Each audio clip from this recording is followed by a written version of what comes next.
Sabar dan syukur akan menjadi ladang pahala bagi orang beriman. Orang yang selalu bersabar dan bersyukur selalu mendapatkan pahala di mana saja, kapan saja, apapun yang dihadapinya. Sebagaimana di dalam hadis Nabi Muhammad sallallahu alaihi wasallam, "Ajaban lil mu'min, la yaqdi Allahu qada'an illa kana khairan lahu. In asabatu sarra'u syakara fa kana khairan lahu. Wa in asabatu dharra'u sabara fa kana khairan lahu. Wa laysa dzalika li ahadin illa lil mu'min." Rasulullah sallallahu alaihi wasallam bersabda, "Kagumlah saya dengan perkara orang beriman.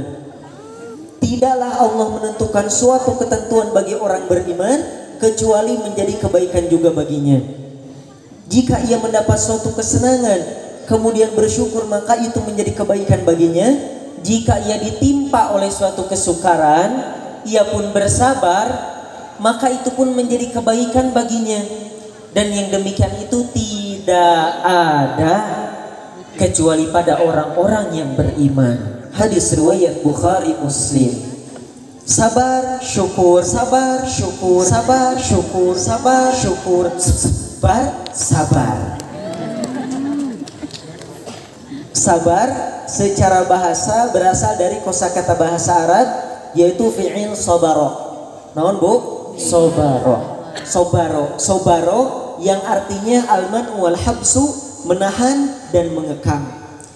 Sabar secara istilah adalah bertahan dalam menjalani perintah Allah dan menahan diri dalam menjauhi larangan Allah. Maka sabar memiliki hubungan yang erat dengan iman dan takwa. Sabar dapat dibagi menjadi 3. 1. Sabar menjalani taat.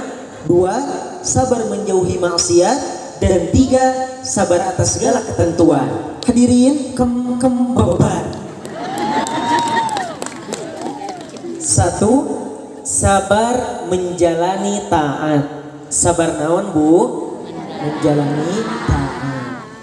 Dalam Quran surat Al-Qasas ayat 80 Allah berfirman, "A'udzu billahi minasy syaithanir rajim. Wa la yulaqqaha illa as-sabirun." Dan tidak akan didapatkan pahala yang besar itu kecuali oleh orang-orang yang bersabar. Setiap hari kita sebagai umat Islam, muslimin muslimat, mukminin mukminat, wajib melaksanakan ibadah. Betul gak bu? Betul. Baik itu ibadah hablum minallah atau ibadah hablum minan nas. Baik ketika hendak melakukan ibadah atau ketika beribadah, hendaklah dibarengi dengan sabar. Bu, ibu-ibu di Tegal Panjang ini suka nonton sinetron. Itu ibu yang "Aku merindu." Sinetron itu bu. Nah ketika ibu-ibu sedang asik-asiknya nonton sinetron, sedang seru-serunya, tiba-tiba terdengar suara adzan. Allahu Akbar, Allahu Akbar. Maka perlu sabar untuk meninggalkan sinetron dan melaksanakan sholat. Itu harus sabar. Bapak-bapak juga sama bu. Nonton Persib. Kalau sudah ada Persib nagen, betul gak bu? Betul. Ketika masuk waktu sholat, sedang asik-asiknya nonton TV, nonton Persib, nonton sinetron, kalau tidak dibarengi dengan sabar, pasti ibu-ibu, bapak-bapak lebih memilih nagen nonton TV, betul? Betul. Atau sholatnya sholatnya dilaksanakan, cuman gurung-gusuh, dipercepat karena pengen nonton TV lagi. Yang tadinya sinyal sholatnya 3G, sekarang jadi 4G.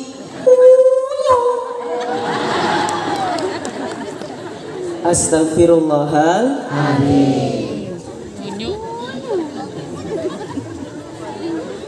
Yes, adalah bu. Yes.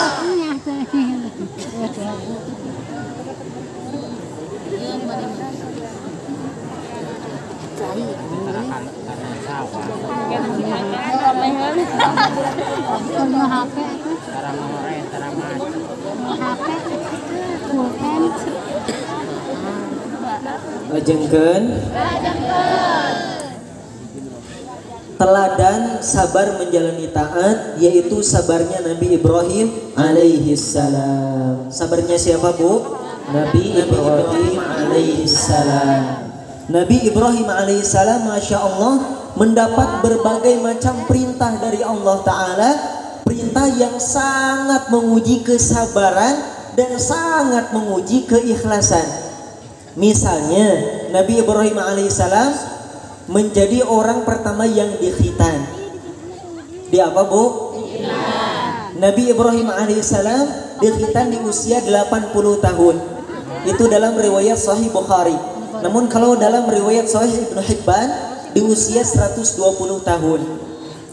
Dulu Nabi Ibrahim alaihissalam dikhitan menggunakan kodum. Kalau anak-anak zaman now kan, Bu, digunakannya menggunakan laser ya. Kenapa disebut laser? Karena suaranya ser gitu. Jadi cepat beres ya, Bu. Pakai laser. Kalau dulu Nabi Ibrahim alaihissalam menggunakan kodum. Naon, Bu? Kodum. Kodum yaitu kampak. Kodum atau kampak yang digunakan oleh Nabi Ibrahim alaihissalam itu bentuknya, kalau kita melihat di museum-museum sejarah atau kita melihat di negara-negara Arab, kodum yang ada di negara Arab yang sekarang masih digunakan, bentuk atau posisi mata kampaknya itu tidak seperti yang di Indonesia. Kalau di Indonesia kan berdiri seperti ini ya, Bu, kampak nih. Ibu punya kampak kan? Dibawa gak, Bu? Kampak ya. Nah ini contohnya kampak kan berdiri seperti ini. Namun kodum yang ada di museum-museum kemudian yang digunakan di negara-negara Arab, itu mata kampaknya itu hampir mirip dengan posisi cangkul, ngegoler seperti ini ya, Bu. Tapi wallahu a'lam. Ibu-ibu pas Ilal sebutkan kampak, adau. Padahal, Bu, beliau Nabi Ibrahim alaihissalam adalah seorang nabi yang melakukan segala sesuatu tentu atas izin Allah. Termasuk melaksanakan perintah kita tentu ada mukjizat dari Allah. Kita haram membayangkan bagaimana prosesnya. Itu sebagai adab-adaban kita terhadap para nabi. Oke, Bu? Lanjut. Nah, selain mendapat perintah khitan, Nabi Ibrahim alaihissalam juga mendapat perintah yang lain. Masih banyak sekali perintahnya. Salah satunya yang sangat menguji kesabaran, yaitu harus menyembelih putranya Nabi Ismail alaihissalam. Kita jangankan menyembelih putra kita sendiri, ketika ada barang yang rusak saja kita merasa sangat menyayangkannya. Atau misalnya ibu-ibu punya domba, punya kambing, punya sapi. Ketika kita sudah merawatnya dari kecil sampai dewasa, sampai udah gede, menyembelihnya itu kita tidak tega ya, Bu. Merasa sangat menyayangkan ini. Nabi Ibrahim alaihissalam harus menyembelih putranya sendiri. Namun dengan penuh keikhlasan, dengan penuh kesabaran, Nabi Ibrahim alaihissalam, begitupun Nabi Ismail alaihissalam, rela melaksanakan perintah Allah meskipun berat. Ini menjadi teladan bagi kita untuk sabar dalam menjalani taat. Nanti pun Allah akan menolong kita. Bu, kalau di sini rata-rata mata pencariannya apa, Bu? Tani ngarambet. Gitunya, Bu? Ya, tani ya. Banyak sawah di sini? Oh, di gunung ada sawah, Bu? Alhamdulillah, banyak sawah, banyak kebun ya. Jadi rata-rata mata pencariannya itu petani. Nah, ketika bapak-bapak berangkat pagi sampai siang panas-panasan, mungkin juga hujan-hujanan, ada lumpur yang menempel, keringat terus bercucuran. Nah, di samping semua kesibukan tersebut, tetap wajib sholat 5 waktu, tetap wajib membaca Al-Quran, harus menyempatkan. Maka disinilah kita dituntut untuk sabar dalam menjalani taat, dalam menunaikan kewajiban. Ibu-ibu juga tidak kalah sibuknya, betul? Betul. Ibu-ibu kan Apalagi lagi zaman-zamannya sekolah online, anaknya yang sekolah, ibu-ibunya ke bawah ribut, betul gak Bu? Apalagi ibu-ibu yang punya warung, yang ngejaga warung, kemudian sibuk di dapur, meladeni suami, ada yang jadi ibu RT, rumah tangga, ibu telkom, katel baskom. Hendaklah dibarengi dengan sabar. Nyapu lantai, ngepel lagi, nyuci baju, nyetrika lagi, masak, ngurus anak, nenek-nenek. Habis masak, nyuci wajan, habis makan, nyuci piring, nyuci gak habis-habis. Ibu-ibu kareprok sareri rumaos Bu. Karaos. Raos. Alhamdulillah. Sebanyak dan seberat apapun pekerjaannya, kalau hati betul-betul ikhlas, apalagi diiringi dengan sabar, akan terasa ringan. As-sabru yu'inu ala kulli amalin. Sabar membantu segala pekerjaan. Pekerjaan yang diselesaikan dibarengi dengan sabar, kita melaksanakannya terus tanpa keluhan. Anteng terus sabar, nanti pun akan mudah selesai. Dengan sabar, kita belajar bersabar sedikit demi sedikit supaya mendarah daging, supaya menjadi karakter tetap dalam hidup. Kalau orang sudah sabar, semuanya akan beres. Apapun pekerjaannya, seberat apapun, sebanyak apapun, di hadapan dia itu kecil, itu biasa saja karena sudah punya sifat sabar. Kemudian sabar yang kedua yaitu sabar menjauhi maksiat. Sabar apa Bu? Menjauhi maksiat. Dalam Quran surat Ali Imran ayat 185 Allah berfirman, A'udzu billahi minasy syaithanir rajim. Wa mal hayatud dunya illa mata'ul ghurur. Dan kehidupan dunia hanyalah kesenangan yang memperdaya. Dunia adalah lahan yang di dalamnya menawarkan segala keindahan di depan mata. Rasa indahnya, rasa enaknya, rasa manisnya, rasa nyamannya hanyalah sementara. Dengan kerlap-kerlipnya dunia menawarkan 4 tak: harta, tahta, wanita, kuota. 5F: fashion, food, fun, film, pacaran. Sangat menggiurkan syahwat untuk melakukan pelanggaran. Na'udzubillahi min dzalik. Kalau kita terlena dengan semua kenikmatan dunia yang sementara, lama-kelamaan akan menggerogoti hidup kita, menghancurkan tanpa terasa. Sebagaimana TNT atau bom waktu. Kalau bom granat yang dilempar itu bom nanas atau bom yang lainnya yang nampak, ketika ada bom yang menghampiri kita, kita langsung menjauh karena takut celaka. Tapi kalau TNT, bom waktu atau ranjau yang tersembunyi, kita akan beraktivitas seperti biasa, tidak menyadari ada bom. Padahal dor, meledak, akhirnya kita celaka. Na'udzubillahi min dzalik. Ditambah lagi syaitonir rajim terus menggoda manusia dengan berbagai cara dari berbagai arah.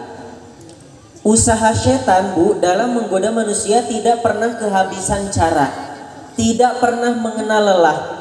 Jam 7 pagi-pagi datang menggoda ibu-ibu gagal, itu jam 7 lebih 5 menit sudah norojo lagi Bu. Jurus A dipakai menggoda teteh-teteh gagal, jurus B dikeluarin. Jurus B gagal, jurus C dikeluarin. Jurus C gagal, masih ada jurus D dikeluarin. Selalu mengusahakan supaya berhasil dalam menggoda manusia. salah satu jurus setan yang ampuh untuk menggoda manusia, yaitu dengan sifat ghurur. Ghurur, iya, apa itu ghurur?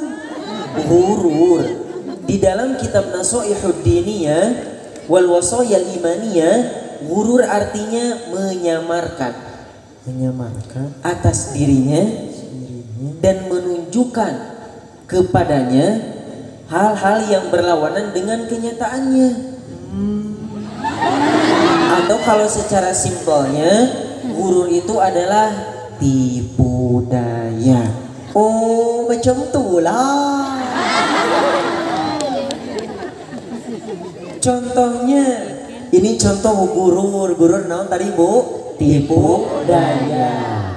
Misalnya, bapak-bapak sama AA ngeronda jam 11 malam keliling-keliling kampung, sorot sana, sorot sini. Nah, ketika mensorot pakai senter yang jauh di kebun, di antara semak-semak ada dua anak muda yang sedang bobogohan, sedang pacaran. Naudzubillahi min dzalik. Nah, ketika kita melihat ada yang sedang pacaran tersebut, maka muncul di hati kita sadar bahwa itu perbuatan salah. Kita harus mengingkarinya, kemudian kita nasihati kedua anak muda tersebut. Namun hati-hati, bapak-bapak dan AA yang ronda bisa saja bukan menyalahi perbuatan tersebut, malah kabita. Nah, itu ghurur, tipu daya. Apalagi yang sedang pacarannya jelas dibuat sangat ghurur, sangat ditipu daya oleh setan. Kesana kemari tersedia milikku, aku miliknya. Motor-motoran, dua-duaan di jalan yang sepi, nanjak mudun, angin ngegelebuk, terasa seperti Titanic.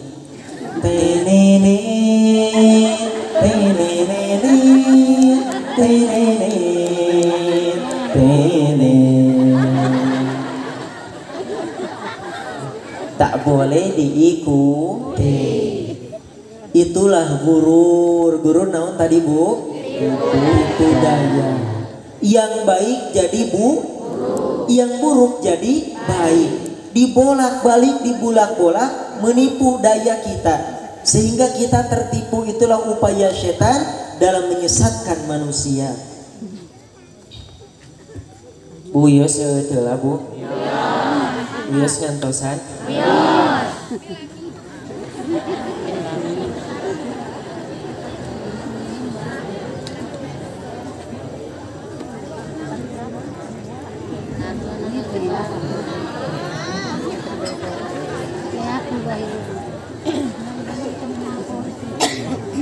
Yang lah HP.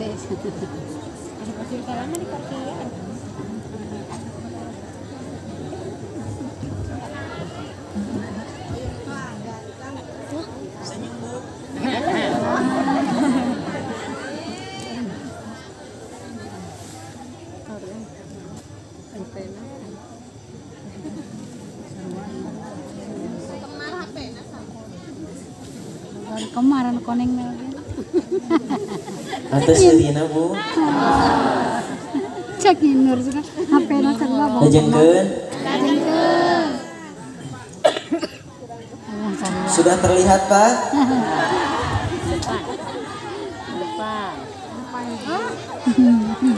Jadi serba salah sebenarnya Bu. Ke depan teuing yang di sana gak kelihatan. Mundur teuing yang di sana gak kelihatan. Nanti keliling ya Bu. Gili. Lajengkeun. Jika muncul dorongan syahwat, misalnya kita tiba-tiba ingin maksiat, maka segera bentengi, dibendung keinginan tersebut dengan benteng yang kokoh.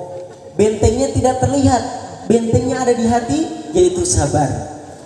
Jaga bentengnya jangan sampai retak, jaga bentengnya jangan sampai roboh, jangan sampai bentengnya dilalui oleh keinginan bermaksiat. Sehingga kalau ingin maksiat tapi kita tidak sabar, benteng sabarnya roboh, maka maksiat tersebut akan jadi dilakukan. Na'udzubillahi min dzalik. Memang Bu, butuh kesabaran tingkat tinggi untuk bisa meninggalkan maksiat. Namun ingat, untuk mencapai tempat yang tinggi, untuk berada di makom yang tinggi, itu tidak ojol-ojol ya Bu, tidak tiba-tiba. Namun ada prosesnya dulu, ada tangganya dulu. Ilal saja tadi naik panggung, tiba-tiba dari bawah gejleng ke sini enggak Bu? Tapi naik apa dulu? Naik tangga dulu, tahapannya dulu. Begitupun dengan meninggalkan maksiat, ada tahapannya, ada prosesnya. Dengan rajin membaca Al-Quran, suka mendengarkan ceramah, rajin menghadiri majelis ilmu, itu diantara prosesnya sedikit demi sedikit. Alhamdulillah, diantara bapak-bapak dan ibu-ibu yang hadir di sini, alhamdulillah ada anak muda, ada AA, teteh-teteh, ujang-ujang dan neng-neng. Alhamdulillah, Hilal senang kalau melihat ada yang anak muda semangat mengaji, semangat thalabul ilmi, karena ini generasi Hilal, generasi yang memang masa depannya nanti semakin besar tantangan ke depannya, akan semakin berat tantangannya, maka perjuangannya pun harus lebih berat. Meskipun sekarang mungkin AA dan teteh-teteh, ujang-ujang neng-neng banyak di rumah, tapi hati-hati, pengaruh buruk itu tetap terjadi. Lewat apa Bu? HP. Bahkan pengaruh lewat HP itu sangat menyeramkan Bu. Pokoknya jangan sampai terbawakan oleh yang tidak benar. Sabar untuk menjauhi maksiat. Kalau kata kolot zaman bala itu tong kabawakeun kusakaba. Jangan sampai terbawakan oleh yang tidak benar. Aturan dilanggar, malas belajar, masuk kelas malah nyasar, uang boros keluar, kerjaan tak kelar-kelar, ibadah dientar-entar, pada nasihat inkar, hidupnya liar, suka bikin onar, bikin kumpulan baik bubar, buat hati kesal berdebar-debar. Makanya wajar kalau ada orang yang ngatain kasar, ngejar, lempar, nyakar. Tak boleh diikuti. Macam tuh tak boleh diikuti. Bu. Hai. Ibu-ibu pengen punya putra-putri yang soleh-soleha? Pengen punya putra-putri yang sukses? Salah satu kuncinya dalam menjalani cita-citanya, dalam menjalani tujuan utamanya, yaitu dengan sifat sabar. Apapun cita-citanya, apapun keinginannya, itu pasti harus ada sabar. Misalnya di antara putra-putri ibu ada yang cita-citanya ingin jadi TNI, tentu perlu sabar karena ada aturan yang harus ditaati dan larangan yang harus dijauhi. Begitupun ketika kita ingin meraih ridho Allah supaya bisa masuk surga, kita harus menjalani taat, menghadapinya dengan sabar, yaitu menjalankan perintahnya dan menjauhi larangannya. Perlahan demi perlahan kita mulai sabar meninggalkan maksiat yang biasa dilakukan. Mungkin terasa berat, apalagi awal-awal, terlebih yang sudah kecanduan, naudzubillahi min dzalik. Namun kalau tidak dimulai, maka kita akan terus berkubang dalam kemaksiatan. Alhamdulillah, sekarang Bu, artis, pemuda-pemudi banyak sekali yang hijrah. Mungkin ibu-ibu pernah dilihat di televisi ya, atau teteh-teteh yang suka buka-buka Instagram, suka lihat kan pemuda-pemudi yang membuat komunitas-komunitas hijrah. Banyak kan? Banyak. Alhamdulillah, mereka mulai sabar, menjalani taat dan menjauhi maksiat. Alhamdulillah. Sebisa mungkin harus bisa, insya Allah pasti bisa untuk meninggalkan maksiat. Ingat, cita-cita kita semua yang hadir di sini tentu ingin masuk surga. Dan surga disediakan bagi orang-orang yang beriman dan bertakwa, menaati perintah Allah dan menjauhi larangannya. Lepaskanlah maksiatmu, Bersabarlah, biar kamu menang bila berat, melupakan itu.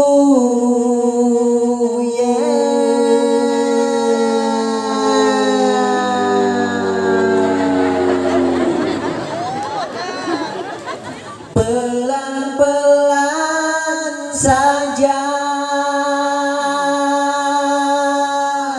pelan-pelan saja.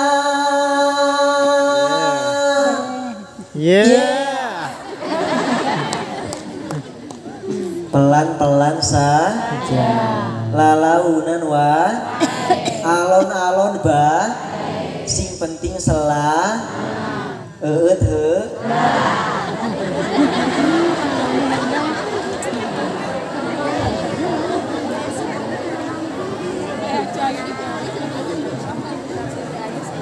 Parat lagi lu mati parat deh.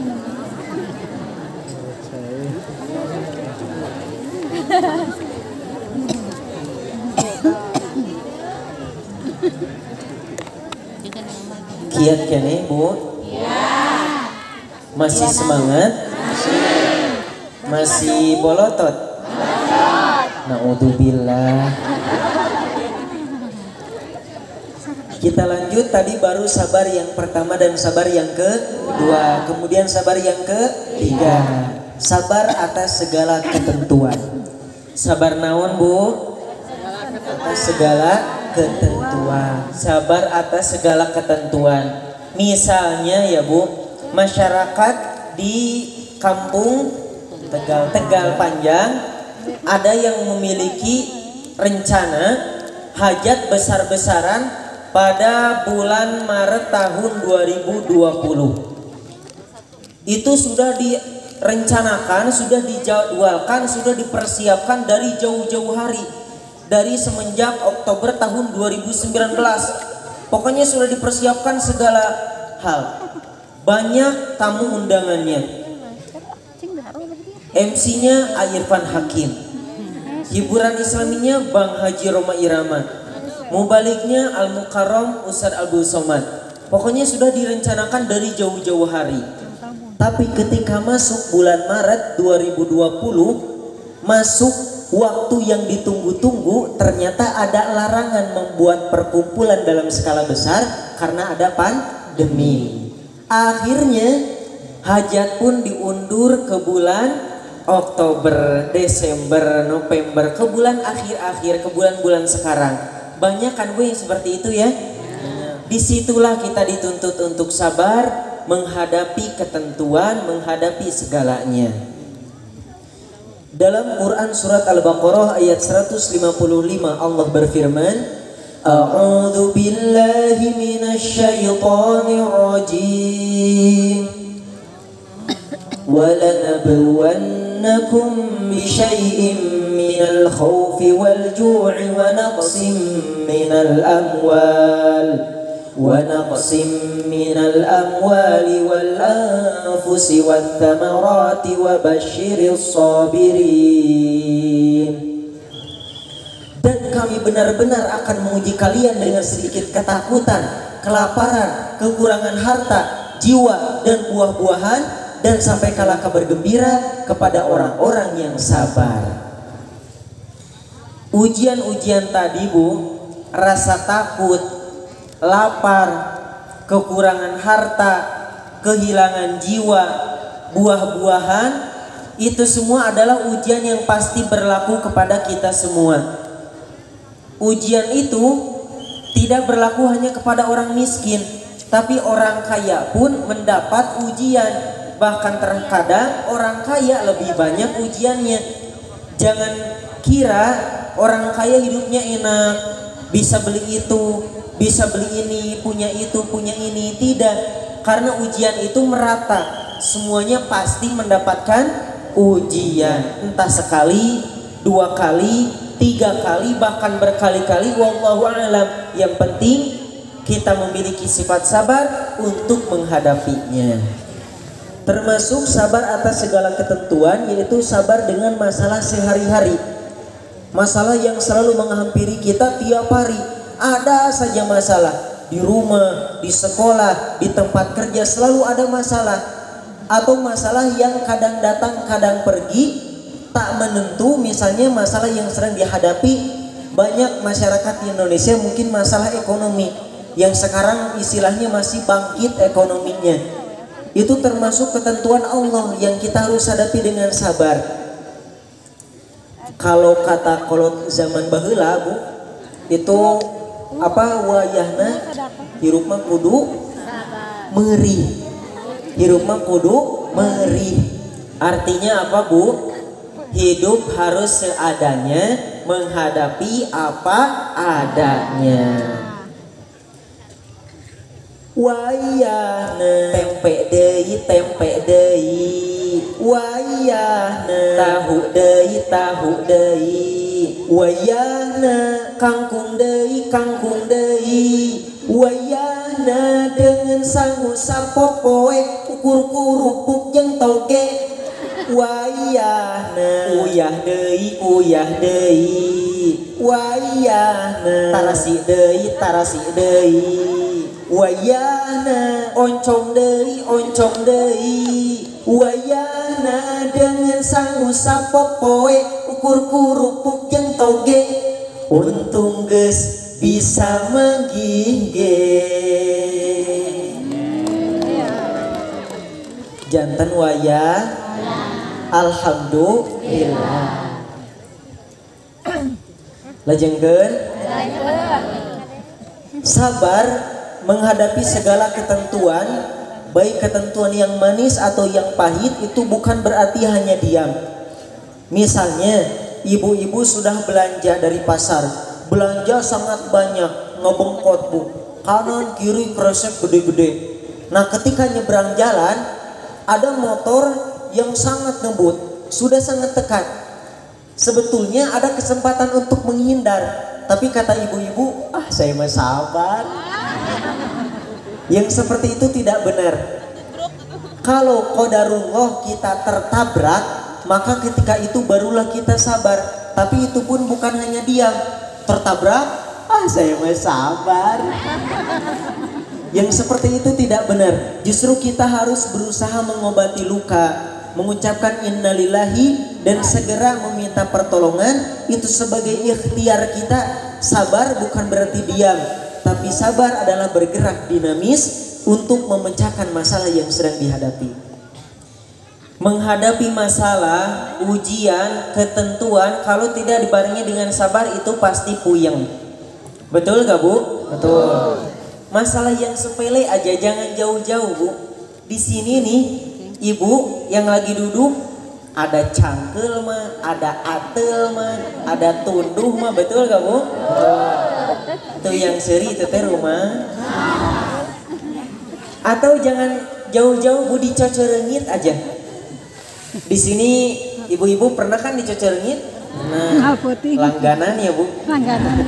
Sering ya dicocorengit. Itu kan masalah sepele. Masalah sepele. Tapi kalau tidak dibarengi dengan sabar, pasti ibu-ibu ambek-ambekan tepugu, betul? Betul. Atau rungsing, rengit diambekan terus. Padahal ada solusinya. Kalau dicocorengit ya nyalain obat nyamuk atau oles pakai lotion ya, supaya tidak dicocorengit. Setiap masalah pasti ada solusinya. Tidak ada masalah yang tidak ada solusinya. Satu masalah 1000 solusinya. Justru dengan sabar kita akan semakin kuat. Sabar tidak akan menyelesaikan masalah, tapi sabar akan membantu kita dalam menyelesaikan masalah. Sabar itu ibarat payung. Ibarat apa? Payung. Ketika turun hujan, kita membuka payung, apakah hujan akan selesai? Tidak. Tetapi dengan menggunakan payung, badan kita tidak akan basah dan kita akan segera pulang ke rumah dengan lebih cepat karena menggunakan payung. Jadi santai. Begitulah masalah yang dihadapi dengan sabar.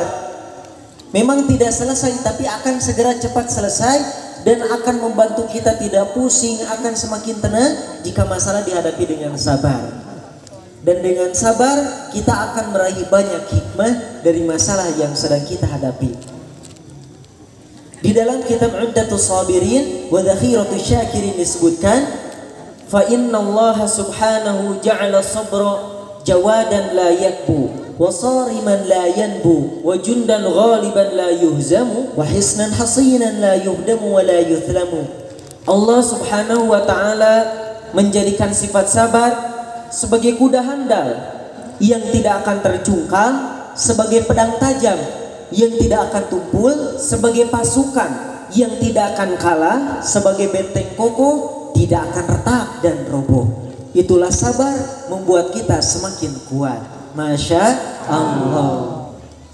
Masih sarabar bu? Leres. Masih kiat? Bade dilajeng?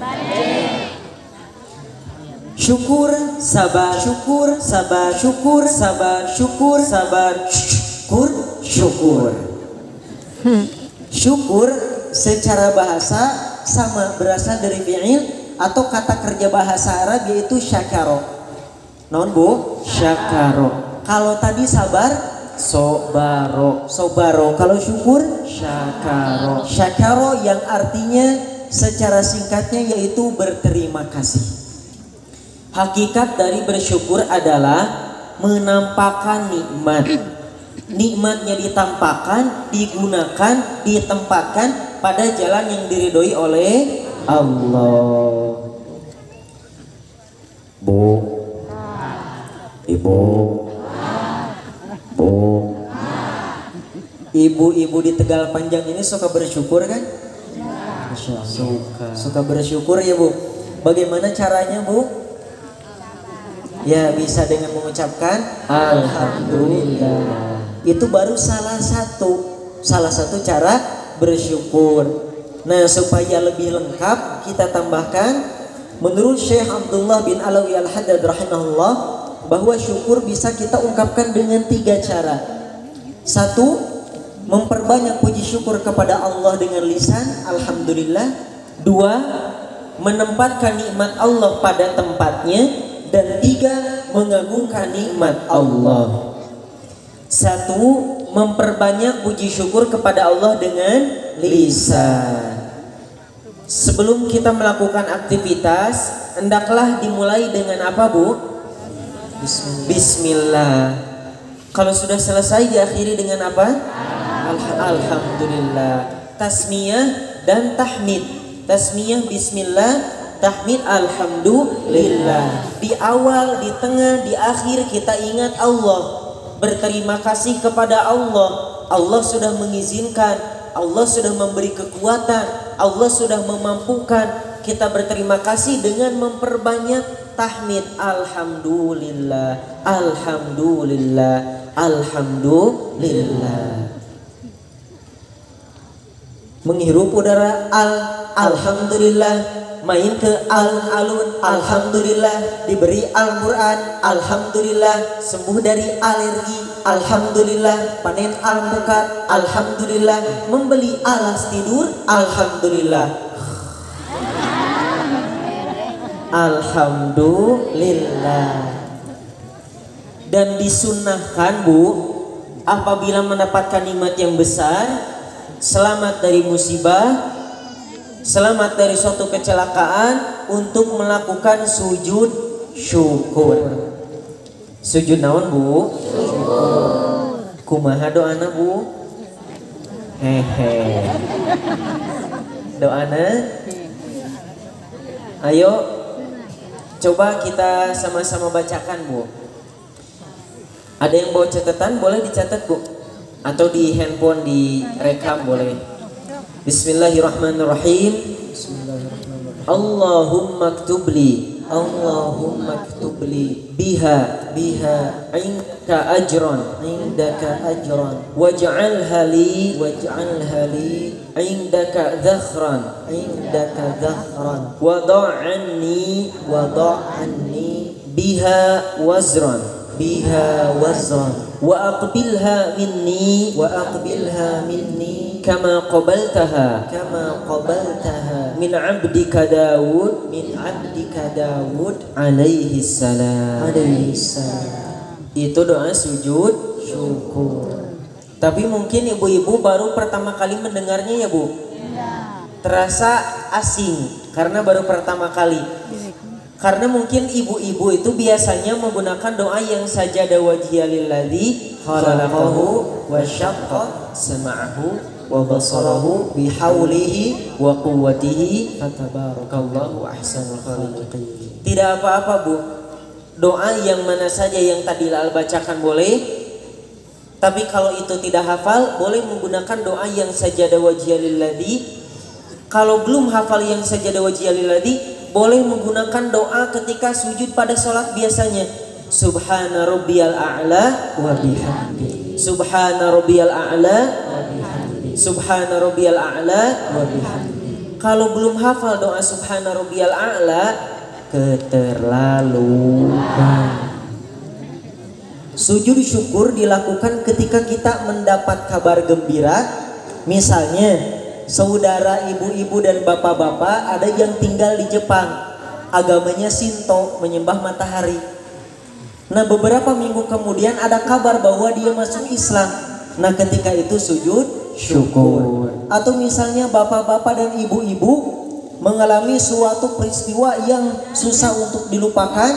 Misalnya di jalan mau tabrakan, yang lain tabrakan, mobil yang lain tabrakan, tapi mobil yang diduduki sama bapak-bapak dan ibu-ibu selamat. Maka ketika itu sujud syukur. Jadi sujud syukur ini dilakukan untuk mensyukuri nikmat yang kita tidak nikmati tiap hari, untuk mensyukuri sebuah kabar gembira, atau mensyukuri selamatnya kita dari suatu peristiwa yang tidak diinginkan. Lanjutkan, teruskan. Kemudian cara bersyukur yang kedua, yaitu menempatkan nikmat Allah pada tempatnya. Di dalam pepatah bahasa Arab dikatakan likulli maqamin maqalun wa likulli maqalin maqamun. Setiap tempat ada pembicaraannya dan setiap pembicaraan ada tempatnya. Segala sesuatu yang ada di atas muka bumi ini ada tempatnya masing-masing. Leres teh Bu? Leres. Ini yang Ilal pakai apa Bu? Kopiah boleh. Kopiah boleh, peci boleh, songkok nasional boleh, atau wadah hulu. Ini tempatnya di mana Bu? Di kepala ya, di mastaka. Di kepala, karena ini wadah mastaka. Ini wadah mastaka, tempatnya di mastaka. Coba kalau Ilal tempatkan peci atau kopiah ini di kaki Bu, disimpan di kaki, kira-kira pantas tidak? Enggak. Atau sepatu aja, sepatu itu tempatnya di mana Bu? Di kaki. Di kaki. Apakah pantas jika Ilal simpan di gigi? Tidak, karena bukan tempatnya. Sesuatu yang tidak ditempatkan pada tempatnya maka akan berujung satu, ketidakpantasan, dua, kerusakan tempat atau yang menempati, dan tiga, bahaya. Contohnya mata, soca atau penon. Penon. Kalau mata tidak ditempatkan pada tempatnya, dalam arti tidak digunakan dengan cara yang baik, maka mata ini akan mengalami kerusakan. Bu, hai. Atau ini teteh-teteh banyak ya? Iya. Teteh-teteh coba, kan banyak nih tuh yang sebelah sana kan ada yang seragam tuh, kerudung putih tuh. Teteh-teteh yang sebelah sana coba ada yang tahu enggak hikmah di balik Allah menciptakan mata itu? Kepalanya langsung gak kelihatan Bu, langsung pada ke bawah. Coba teteh-teteh ada yang tahu hikmah di balik Allah menciptakan mata? Kalau ada yang tahu bisa menjawab, nanti Instagramnya di follow back. Oke, 1, 2, 3. Kesempatan habis. Hikmah dibalik Allah menciptakan mata yaitu supaya manusia bisa beribadah. Kalau bisa melihat itu fungsi mata ya Bu. Namun hikmahnya supaya manusia bisa beribadah.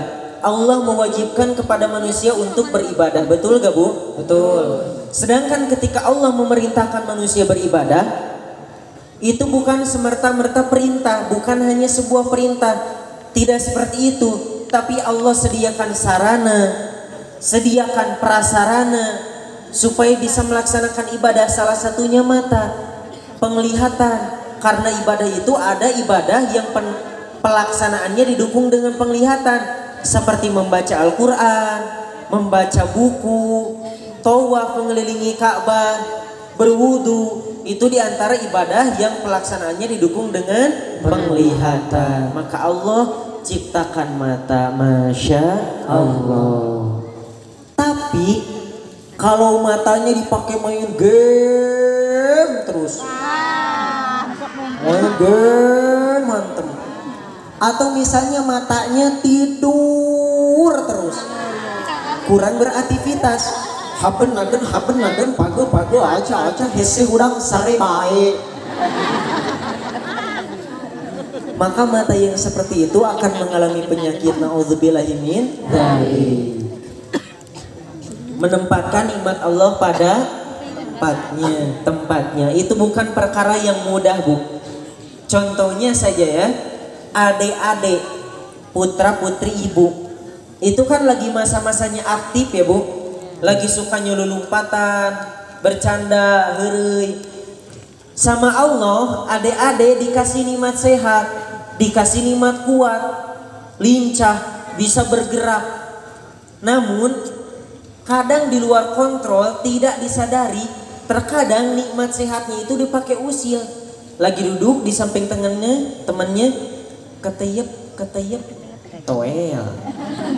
Betul gak Bu? Betul.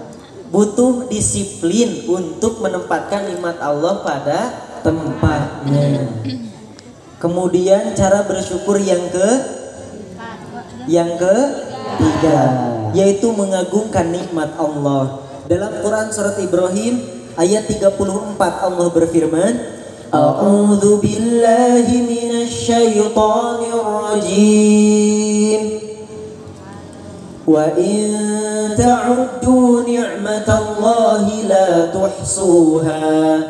Dan jika kamu menghitung nikmat Allah, niscaya kamu tidak dapat menghitungnya.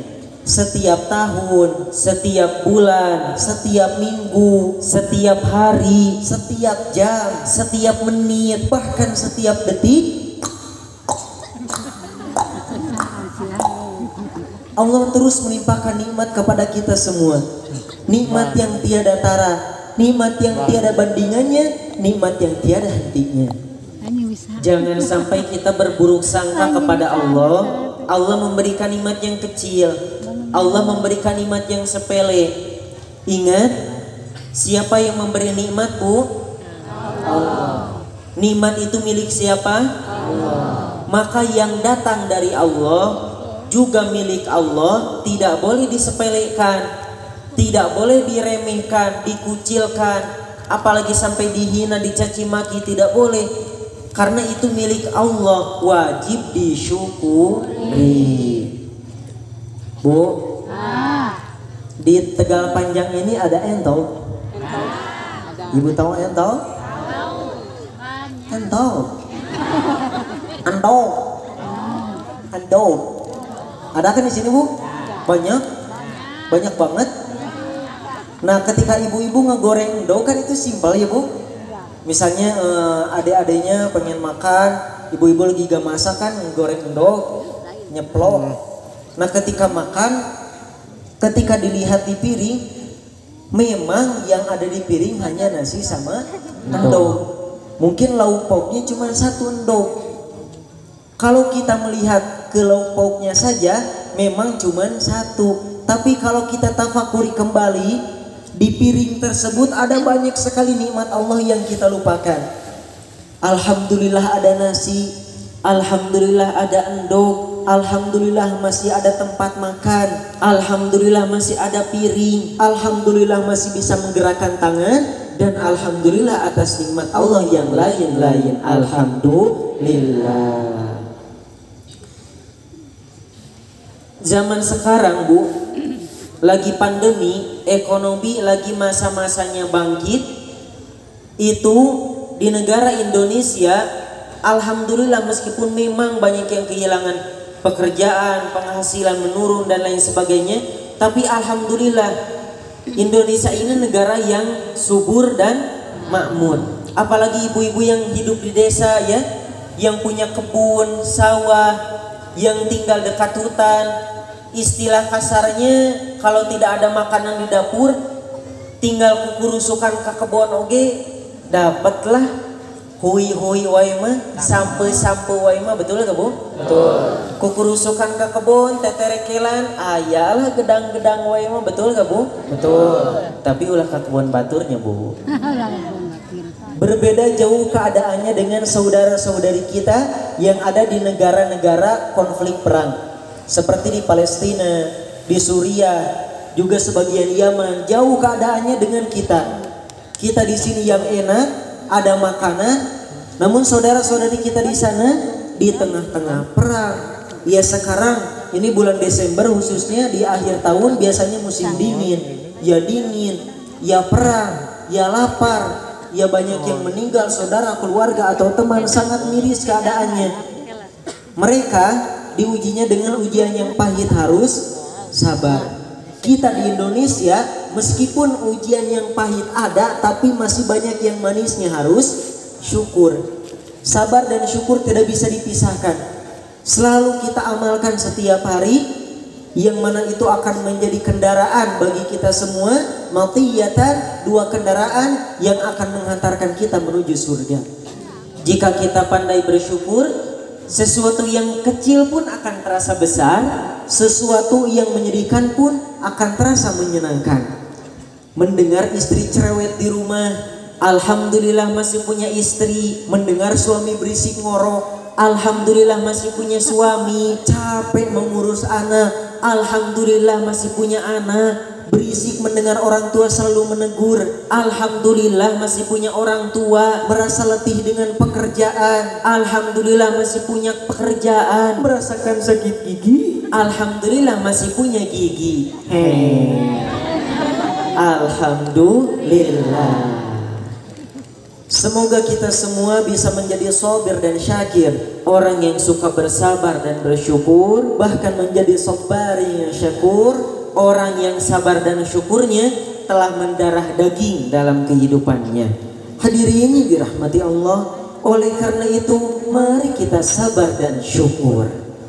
Kemudian Hilal mohon doanya untuk kita semua, di antara kita saudara kita yang sedang sakit. Kita enak di sini hadir di majelis tasyakur ini, ada saudara-saudari kita yang mungkin sakit, tertimpa musibah atau menghadapi suatu urusan yang pelik, dililit hutang dan sebagainya. Maka kita doakan mereka, juga berdoa untuk kita masing-masing. Niatkan ala hadhihi niyyah wa ala kulli niyyatin salihah. Nad'ullaha ta'ala bi suratil Fatihah. A'udzu billahi minasy syaithanir rajim. Bismillahirrahmanirrahim.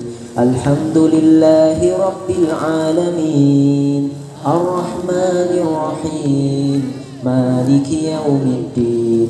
Iyyaka na'budu wa iyyaka nasta'in. Ihdinas siratal mustaqim. Siratal ladzina an'amta 'alaihim ghairil maghdubi 'alaihim waladdallin.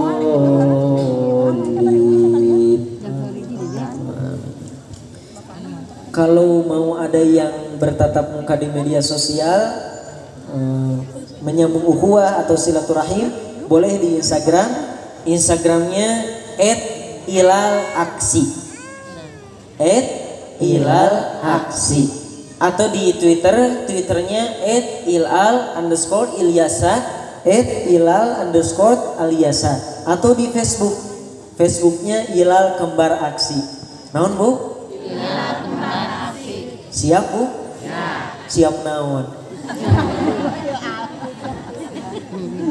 Wallahu a'lam. Ihdinas siratal mustaqim. Wa akhiran unzur ma qala wa la tanzur man qala. Wassalamu alaikum warahmatullahi wabarakatuh.